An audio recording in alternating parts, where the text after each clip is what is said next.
श्री कृष्ण भगवान की जय। सच्चिदानंद रूपाय विस्फुत्यातिहेतवे तापत्रय विनाशाय श्री कृष्णाय वयं नमः।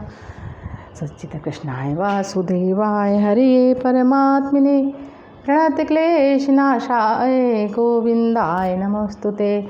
प्रणतक्लेशनाशाय गोविंदाय नमोस्तुते।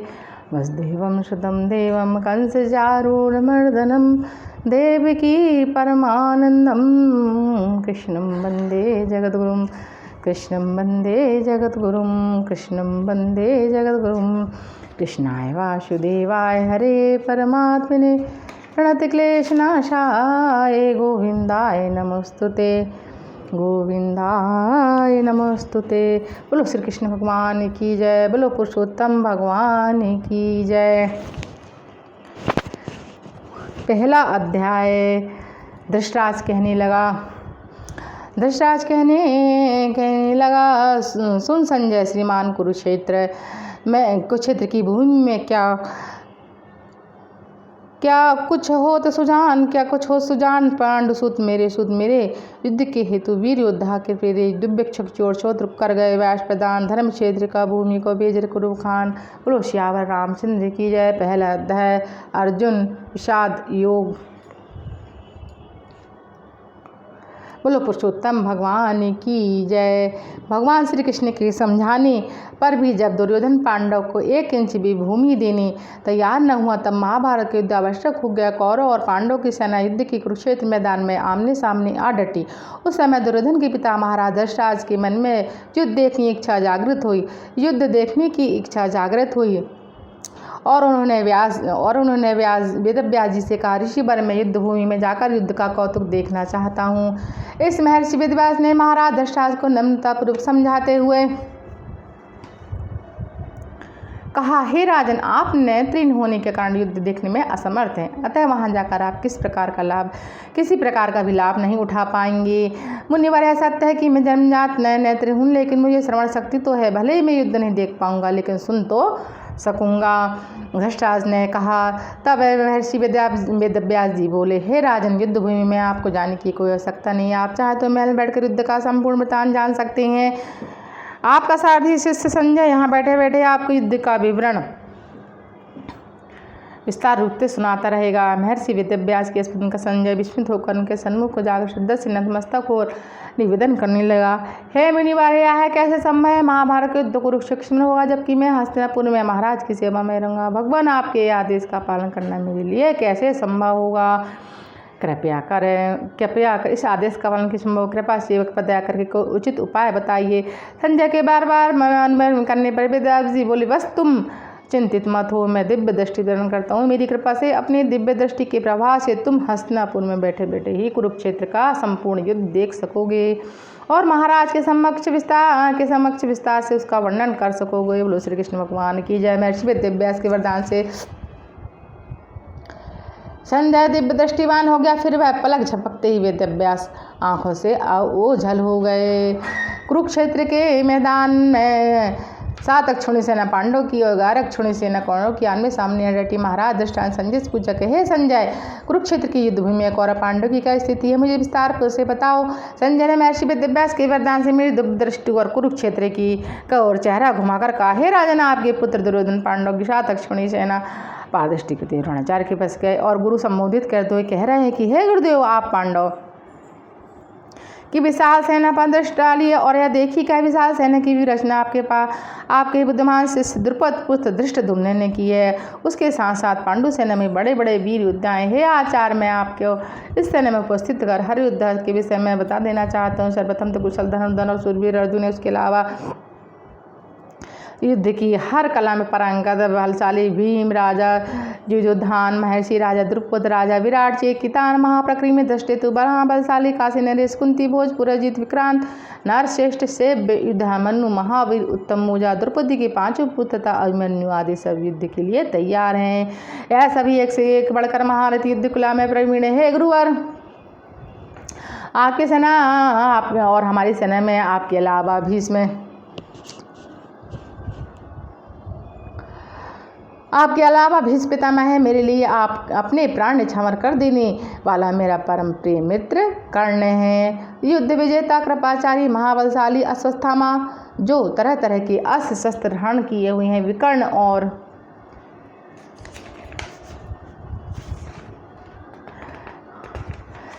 और सोमदत्त का पुत्र भूरिश्रवा के साथ साथ भी महाबली योद्धा हैं और जो मेरे लिए अपने प्राण न्यौछावर करने के लिए तैयार है। संख्या में हमारी सेना 4 अक्षौणी अधिक है। हमारी सेना की रक्षक सेनानायक भीष्म पितामह और पांडवों के सेनानायक भीम है, इसलिए सब अपने अपने मोर्चे पर डटे रहें और भीष्म पितामह की रक्षा करें। दुर्योधन का संबंध सुनकर भीष्म पितामह दुर्योधन के उत्साह पद्य करने के लिए सिंह की गर्जा के समान शंखनाद किया, जिससे कौरवों की सेना में काफी जोश का संचार हुआ है। इसके पश्चात अन्य वाद्य यंत्र मृदंग ढोल रणसिंगार बजने लगे, जिससे वातावरण भय उत्पन्न होने लगा। संजय बोले, हे राजन, अब मैं पांडु सेना का वर्णन करता हूँ भीष्म पिता के शंखनाद से के जवाब में भगवान श्री कृष्ण और अर्जुन ने भी अपने अपने शंखों का शंखनाद किया। इस प्रकार भीम ने पौंड, युधिष्ठिर ने अनंत विजय तथा नकुल और सहदेव ने घोष व मणिपुष्पक नामक शंखों से शंखनाद किया। जिस रथ पर भगवान श्री कृष्ण विराजमान है वह रत्न जटित स्वर्ण निर्मित। जब उस रथ के पहिए घूमते हैं तो उनके चलने से मेघ की गर्जना के समान ध्वनि उत्पन्न होती है। रथ के घोड़े रुई के समान सफ़ेद हैं। घोड़े के मुख में अति सुंदर ऐसे सुंदर घोड़े के रथ में सारथी के रूप में भगवान श्री कृष्ण स्वयं विराजमान हैं। तब योद्धा के स्थल पर श्री कृष्ण भक्त अर्जुन ने, हे राजन, जब पांडव की ओर से शंखनाद हुआ तब दुर्योधन भीष्म नेताओं के हृदय छलनी हो गया। तब अर्जुन ने कौरव सेना को देखकर सिर उठाया और भगवान श्री कृष्ण से कहने लगा, हे देवकी नंदन, आप मेरा रथ दोनों सेनाओं के मध्य में जाकर खड़ा कर दे। मैं यह देखना चाहता हूँ कि अपने प्राणों का मोह छोड़कर हमसे कौन कौन युद्ध करने आया है। अपनी बुद्धिहीन भ्राता दुर्योधन का हित चाहने वाले जो महाबलवान इस भूमि में आए हैं, महाबलवान इस युद्ध भूमि में आए, मैं उन्हें देखना चाहता हूँ। तब कुछ पल खामोश रहने के बाद संजय ने कहा, हे हस्तिनापुर नरेश, अर्जुन की ऐसी वजह सुनकर भगवान श्री कृष्ण ने रथ दोनों सेनाओं के मध्य में ले जाकर खड़ा कर दिया और अर्जुन से कहा कि हे पार्थ, यहाँ पर एकत्रित कौरव और उनके बलशाली योद्धाओं को भली भांति देख। अर्जुन ने कौरव की सेना में बहुत से योद्धा देखे। उनमें से भीष्म पितामह, गरुड़ध्वजाचार्य, कृपाचार्य, ससुर, पुत्र, पौत्र और अपने अनन्य मित्र को उस सेना के में देखकर उसका दिल करुणा से भर गया। तब वह दुखी मन से भगवान श्री कृष्ण से बोला, है पृथ्वी नाथ, युद्ध के लिए आए नाय सके संबंधियों को देखकर मेरा दिल शोक में डूबा जा रहा है। मेरे सब अंग शिथिल हो रहे हैं, मेरे जिह्वा सूख रही है, मेरे शरीर का रोम रोम काँप रहा है, मेरे शरीर में ज्वाला सी धधक रही है, मेरा धनुष बाण मेरे हाथ से गिरा जा रहा है, से छूटा जा रहा है। मेरी टांगें जिस जिस्म का बोझ उठाने संक्षेप नहीं रह गई। हे केशव, एक भी शकुन मुझे ठीक नहीं दिखाई पड़ रहे हैं, सब अपशगुन लग रहे हैं। युद्ध भूमि में मेरे सब अपने हैं, मेरे भाई हैं। भाई बांधव का वध करके मैं कैसे अपना कल्याण की आशा रखूँ। हे पृथ्वी वल्लभ, मैं अपने आत्मीय जनों का वध करके विजय नहीं चाहता। मुझे ना राज चाहिए ना ही सुख चाहिए। ऐसे सुख भोग का, राजसु भोग का क्या लाभ है जहाँ गुरु, चाचा, ताऊ, दादा, ससुर, मामा, पुत्र, पुत्र, सगे संबंधी सब युद्ध भूमि में योद्धा बनकर खड़े हों। वहाँ मेरा धनुष कैसे उठेगा। हे मधुसूदन, मुझे इन पर दया आ रही है। यदि मुझे त्रिलोक का राज भी मिले तब भी मुझ में इनका वध करने का साहस नहीं होगा। हे देवकी नंदन, धृतराष्ट्र के पुत्रों का वध करने से क्या हमारा कल्याण होगा, बल्कि इन दुष्टों को मारकर हम तो पापी कहलाएंगे। मैं मानता हूँ ये महापापी हैं, इन्होंने घोर अपराध किया है, लेकिन फिर भी ये वध के योग्य नहीं है। हे भक्त वल्लभ, सज्जनों का वध करके हम कैसे सुख की प्राप्ति कर सकते हैं। यह मुक्ति का मार्ग नहीं है। धृतराष्ट्र के ये पुत्र राजमोह के वशीभूत होकर अपनी बुद्धि भ्रष्ट कर बैठे हैं। यदि इन्हें कुल का नष्ट करने या अपने मित्रों के साथ कपट करने में दोष नजर नहीं आता तो क्या इनकी भांति मैं भी सिर्फ सत्ता लोलुपता को देखूं। हे श्री कृष्ण, मैं कुल का नाश होते कैसे देख सकूंगा। कुल का नाश होने पर पुरातन काल से चला आ रहा है कि हमारे प्राचीन नष्ट हो जाता है तब हमारे धर्म का नाश होता है, तो कुल में पाप की वृद्धि होती है। हे वासुनंदन, जब पाप बढ़ने लगता है तो कुल की स्त्रियां कलंकित और व्यभिचारिणी हो जाती हैं। जिनकी कोख से वर्णशंकर संतान की उत्पत्ति होती है, ऐसी वर्णशंकर संतान ही कुल को नरक की आग में धकेल देती है और श्राद्ध तर्पण आदि तथा मोक्ष के रास्ते लोप हो जाते हैं, जिससे पितर उत्तम लोक को गिरकर दुर्गति को प्राप्त होते हैं।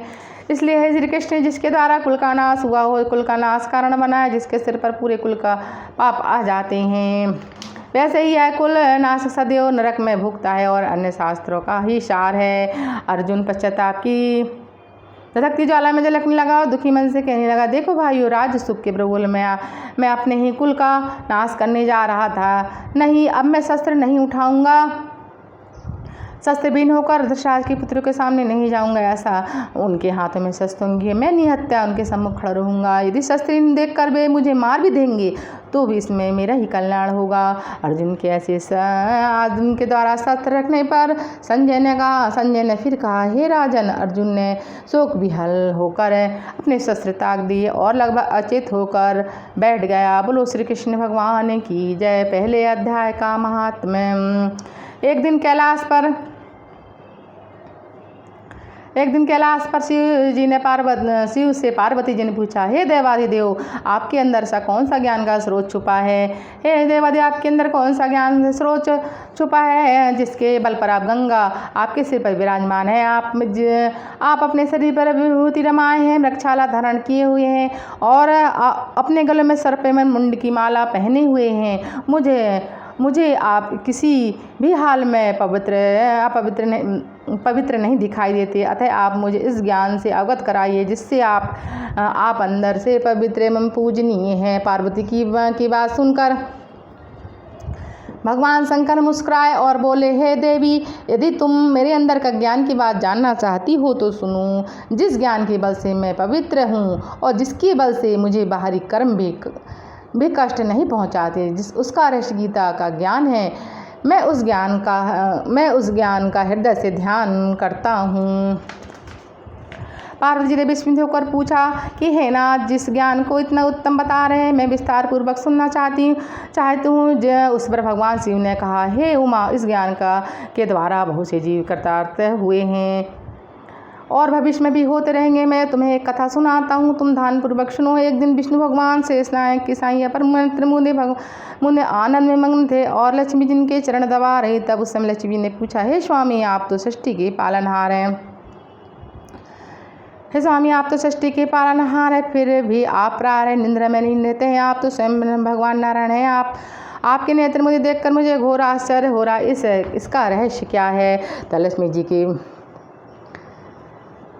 तब लक्ष्मी जी के प्रश्न कर भगवान विष्णु ने नेत्र खोले और बोले, हे प्रिय, ना मुझे निंद्रा सताती है, ना ही आलस्य सताता है। मैं तुम्हें निंद्रा में दिखाई अवश्य देता हूँ। मैं तो सदैव भगवत गीता में जो ज्ञान है उसी ज्ञान के आनंद में मग्न रहता हूँ। यह अनमोल ज्ञान जिसके हृदय में उपस्थित है वह जीव हमेशा आनंदित रहता है। वह जीवन के हर दुख क्लेश से मुक्त रहता है। जिस प्रकार मेरे 24 अवतार साकार रूप हैं, उसी प्रकार गीता भी मेरा शब्द अवतार है। गीता में मेरा हर अंग है। वह अंग इस प्रकार है। गीता का पहले अध्याय 5वां अध्याय मेरा मुख है, 6 से 10 अध्याय मेरी भुजाएं हैं, 11 से 15 अध्याय मेरा हृदय मन है, 16 अध्याय मेरा उदर है, 17वां अध्याय मेरी जंघा है और 18वां अध्याय मेरे चरण है। गीता के समस्त श्लोक मेरी नाड़ियाँ हैं और अक्षर प्रेमा और समस्त नाड़ियाँ और अक्षर आदि रोम है। इस प्रकार गीता का ही मेरा शब्द अवतार है। मैं ही इस शब्द रूपी गीता के अर्थ को मन में विचारता हूँ और आनंदित रहता हूँ। गीता का ज्ञान होने से पापों से मुक्ति मिलती। अब मैं तुम्हें पहले अध्याय का महात्म्य सुनाता हूँ। भगवान श्री विष्णु जी बोले, हे प्रिय सुनो, वह एक प्राणी शूद्र वर्ण में जन्मा था। वह चंडाल का काम करता था, तेल और नमक बेचता का व्यापार करता था। उसने एक बकरी पाल रखी थी। वह रोज बकरी को चराने जाता। एक दिन जब बकरी चराने गया तब वह तो वृक्ष के पत्ते तोड़ते समय एक सर्प ने ना जाने कहाँ से निकला और उसने उसे डस लिया। सर्प के डसते उसके प्राण फिर उड़ गए। उस अकाल मृत्यु से उसके पश्चात कई योनियों में जन्म लेकर नरक भोगा और अंत में एक बेल की योनि में जन्म लिया। वह बैल एक भिक्षुक के हाथों में बिक गया। भिक्षुक उस पीठ की पर बैठकर भिक्षा मांगने जाता और अपने परिवार का पालन पोषण करता। शाम होने तक वह बैल को घर के बाहर द्वार पर बांध देता था। बैल दिन भर मेहनत करता, मालिक के पैर लादे लादे घूमता था, लेकिन शाम को भिक्षुक उसके इतना भूसा डालता कि उस भूख शांत करने के लिए पर आतरप्त था। एक दिन फिर भिक्षुक बैल की पीठ पर सवार कर भिक्षा मांगना चला जाता। एक दिन जब इस प्रकार दिन गुजरते चले गए, तब वह भूख से व्याकुल होकर एक दिन वह बैल रास्ते में गिर पड़ा। वह भूख से तड़पता हुआ मरने वाला था, लेकिन प्राण नहीं निकल रहे थे। वहाँ एकत्रित लोग उस पर दया करके उसकी मुक्ति के लिए भगवान से प्रार्थना करने लगे। कोई अपने तीर्थ का फल देता, कोई अपने द्वारा किए गए कोई अपने द्वारा किए गए व्रतों का फल देता, मगर बैल तड़पता रहा, उसके प्राण नहीं निकल पाए। अचानक एक दिन वहाँ एक पतिता स्त्री आई। उसने दिल से भगवान की स्तुति की और मन ही मन बोली, हे भगवान, यदि मैंने अपने जीवन में कोई पुण्य कार्य किया है तो इस मरणासन बैल की मुक्ति हो जाए। पतिता द्वारा मन ही मन वह शब्द कहते ही बैल के प्राण निकल गए और वह उस योनि से मुक्ति पा गया। उस बैल का अगला जन्म एक ब्राह्मण के घर में हुआ। तब वह ब्राह्मण किस्म, लेकिन वह अपने पूर्व जन्म की कोई भी बात नहीं भूल पाया। ब्राह्मण ने उसका नाम सुशर्मा रखा। जैसे जैसे वह बड़ा होता गया, वैसे वैसे वह ज्ञानी पिता ब्राह्मण उसे शिक्षा प्राप्त होती रही। जब वह युवा हुआ तो उसे पूर्व जन्म की याद थी। तब उसे याद आया कि एक पतिता स्त्री ने अपने अच्छे कर्म के कारण ही उसे एक पतिता स्त्री के किसी अच्छे कर्म के कारण ही उसके कंठ में प्राण अटके थे जो निकले थे। वह अब उसे बैल की योनि से मुक्ति पाई थी। अब वह सोचता हुआ सुशर्मा उस पतिता स्त्री के घर जा पहुंचा और पतिता स्त्री से जब स्त्री द्वार पाई तो संजान युवक की तरफ खड़ा देखकर पूछा, तू कौन है, आप कौन है और किस कारणवश आए हैं? तुमने मुझे पहचाना नहीं? सुशर्मा ने पूछा। नहीं, मैं तुम्हें नहीं जानती। पतिता स्त्री ने विस्मित होकर कहा, मैं सुशर्मा हूँ मैं सुशर्मा हूँ। उसने कहा, और मैं एक वैश्य हूँ। पतिता स्त्री ने बगैर झिझके कहा, याद करो, तुमने एक बैल को अपने कंठ में अटके हुए प्राणों से मुक्ति दिलाई थी। हाँ, मुझे याद है। लेकिन पतिता स्त्री ने आश्चर्य से देखती रह गई। मैं वही बैल हूँ। अब वह एक ब्राह्मण के घर जन्मा हूँ। हे देवी, जब मैं वृषभ योनि से मृत्यु के साथ संघर्ष कर रहा था, तब तुम्हारा कौन सा पुण्यदान किया जिससे मैं मुक्ति मिली थी? सुशर्मा ने पूछा। मैंने अपने जीवन में कोई पुण्यदान नहीं किया, मुझे स्मरण नहीं है, लेकिन मेरे घर में एक तोता है। वह प्रातःकाल जो भी कुछ बोलता है मैं उसे बड़े ध्यान से सुनती हूँ, और तोते के उन्हीं स्वरम का फल मैंने तुम्हें दिया था।